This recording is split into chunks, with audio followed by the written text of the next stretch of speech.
السلام علیکم دوستوں، میرا نام ہے مصطفیٰ اور آپ دیکھ رہے ہیں محسن ٹی وی۔ بھدریشور نگری، جسے اب بھوڈیسر کہا جاتا ہے، نگر پار کر شہر سے 2 میل شمال مغرب میں کارونجھر پہاڑیوں کے دامن میں واقع ہے۔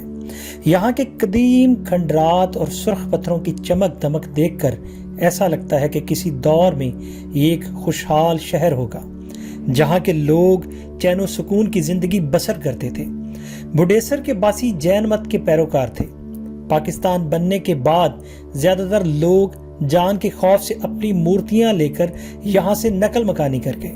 ان کی نشانی مندروں کی صورت میں آج بھی موجود ہے۔ اس شہر کی بنیاد تقریباً 515 قبل مسیح میں رکھی گئی۔ سندھی شاعر نوکوٹو مارواڑ کے دوہے کے مطابق ہانسی نے اپنے حکومت کا صدر مقام پاری نگر کو بنایا تھا۔ اس کا دوسرا بھائی بھوڈو تھا جس نے یہ شہر بسایا تھا اور یہ بھوڈیسر کے نام سے مشہور ہوا۔ اس دور میں یہاں جین مت اور راجپوت قبیلے سے تعلق رکھنے والے لوگ آباد تھے۔ جینی لوگ جو کافی دولت مند تھے، تھر کے حکمران رانا بھوڈیسر کو خراج ادا کرتے تھے۔ جین دھرم کے بارے میں کہا جاتا ہے کہ 600 سال قبل مسیح میں مہاویر نامی شخص نے اس نئے مذہب کے طور پر متعارف کرایا تھا۔ بعض مورخین کے رائے کے مطابق جین مت ہندو دھرم کی ہی ایک شاخ ہے، لیکن چند محققین کا دعویٰ ہے کہ جین مت کا تعلق بدھ مذہب سے زیادہ ہے، کیونکہ یہ بھی امن و آشتی کا درس دیتا ہے۔ اس مت کے ماننے والے انتہائی پرامن لوگ تھے۔ وہ اپنی ذات سے کسی جاندار کو نقصان پہنچانا گناہ کبیرہ تصور کرتے تھے۔ یہی وجہ تھی کہ وہ ننگے پاؤں اور منہ پر کپڑا باندھ کر چلتے تھے اور سرے شام کھانا پکا لیتے تھے۔ گھروں میں روشنی کے لیے لالٹین، دیے یا چراغ نہیں جلاتے تھے کہ کہیں کیڑے مکوڑے یا ننھے پرندے اس سے جل کر ہلاک نہ ہو جائیں۔ وہ کتوں اور دیگر چرند پرند کی خوراک کی فراہمی کا بھی خیال رکھتے تھے۔ یہ لوگ فن تعمیر کے ماہر تھے اور انہوں نے یہاں متعدد مندر تعمیر کیے جو اب زبوحالی کا شکار ہے۔ کچھ مورخین کا کہنا ہے کہ اس علاقے کا نام وادی سندھ کی ملکہ بھوڈی کے نام سے موسوم کیا گیا۔ ملکہ بھوڈی نے کارونجھر پہاڑوں کے دامن میں خوبصورت تالاب بھی تعمیر کرایا تھا، جسے ایک موقع پر سلطان محمود غزنوی اور اس کی سپاہ نے بھی اپنی پیاس بجھائی تھی۔ سومنات کی مہم کے دوران سلطان محمود غزنوی صحرائے تھر سے گزرتے ہوئے راستہ بھول گیا اور بھٹک کر کارونجھر کی پہاڑیوں کے پاس پہنچ گیا۔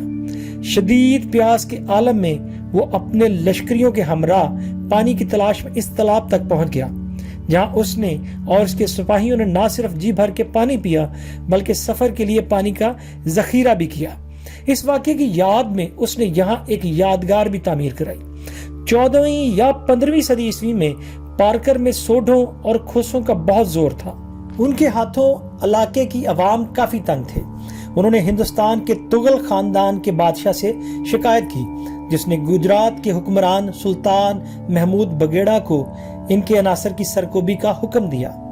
سلطان محمود بیگڑا نے فوج کشی کر کے ان کے قبائل کو شکست دی، لیکن اس کی گجرات واپسی کے بعد انہوں نے دوبارہ سر اٹھانا شروع کر دیا۔ اس نے دوبارہ حملہ کیا اور اس شہر میں امن و امان بحال کرنے کے بعد واپس اپنی دارالسلطنت احمد آباد لوٹ گیا۔ اس کے کچھ عرصے بعد سلطان محمود بیگڑے کی والدہ ایک قافلے کے ساتھ فریضہ حج کی ادائیگی سے واپسی پر بھوڈیسر کے پاس سے گزری تھی کہ سوڈو نے ان کے قافلے کو روک کر چنگی وصول کی۔ بعض مورخین کے مطابق سلطان کی والدہ کے پاس پارس منی تھی، وہ بھی اس سے چھین لی گئی۔ بیگڑے کی والدہ جب احمد آباد پہنچی تو انہوں نے بیگڑے سے شکایت کی کہ جس پر وہ تیسری مرتبہ بھوڈیسر پر حملہ آور ہوا۔ اس بار گمسان کی جنگ ہوئی جس میں سلطان کی سپاہ کے کافی لوگ مارے گئے، مگر سلطان بیگڑے نے اس فتنے کا مکمل خاتمہ کر دیا۔ محمود بیگڑے نے اس شہر میں مسلمان سپاہیوں کو آباد کیا اور بھوڈیسر مسجد تعمیر کروائی، جو سلطان محمود غزنوی کے یادگار کے ساتھ واقع ہے۔ بھوڈیسر مسجد، جس کی لمبائی اور چوڑائی 30 فٹ ہے، اسلام اور جین مت کے پیروکاروں کی تعمیری فن کا لازوال شاہکار ہے۔